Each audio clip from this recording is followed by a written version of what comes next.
تعالوا اقول لكم على اظبط طريقه للريد فيلفت واقول لكم على سرها. حلوه جدا جدا، هتدينا لون واين وشكلها قطيفه جدا، حلوه وبتدوب في البق. شايفين هي متماسكه ازاي وحلوه وهشه وحلوه قوي هي، ومناسبه جدا للكريسماس او الجو اللي احنا فيه. شايفين من جوه مظبوطه ازاي ومقطعه سلايس مظبوطه، الكريمه مش سايحه. يلا بينا على الطريقه والمقادير. اول حاجه هنحتاج كوبايه الا ربع سكر، ونص كوبايه زيت، 3 بيضات، ومعلقه صغيره فانيلا. هنقلب كله مع بعضه لغاية ما يدينا اللون الكريمي الفاتح ده.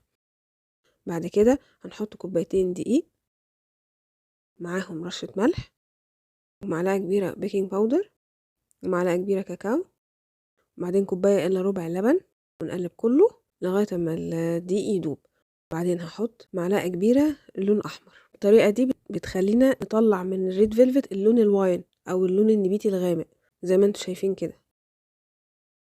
في صينية مدهونة زيت كويس هنحط مقاس 24، هنحط الخليط بتاعنا، بعدين هنحطها في الفرن على 180 لمدة 35 ل 45 دقيقة أو 40 دقيقة. بعدين بقى يلا نعمل الكريمة اللي قلتلكوا عليها. هنحتاج 150 جرام كريم شانتيه، عليهم 3 معالق كبار سكر، عليهم كوبايتين مية متلجة. بعدين نقلب كله مع بعض، وهحط معلقة كريمة تشيز. هفضل اقلب لغاية لما حجم الخليط بتاعي يتضاعف. اول ما يدينا الشكل ده خلاص هي كده تمام، ادخلها في التلاجة لمدة ساعة. بعدين بقى نبدأ نرص الكيك بتاعنا. انا قسمت الكيكة من نصين، حطيت اول قاعدة، بعد كده رحت رش عليها عسل. احنا ليه بنرش العسل؟ عشان تخلي الكيكة اولا تحافظ على السبونج بتاعها وتحافظ على طراوتها اطول فترة ممكنة. في نفس الوقت بتخلي الكريم شانتيه او اي نوع كريمة لما يتحط على الكيك ما يتشالش من عليها بسهولة، يفضل ماسك في الكيكة نفسها. انا حبيت اعملها بالشكل ده، عملت وردات. بعد كده رحت حاطة الطبقة التانية بتاعت الكيكة، ونفس الطريقة عملتها، هحط عسل او شربات وبعدين الكريمة، وبعدين ازوقها من فوق بالطريقة اللي انا حباها. فردت الكريم شانتيه بالمنظر ده.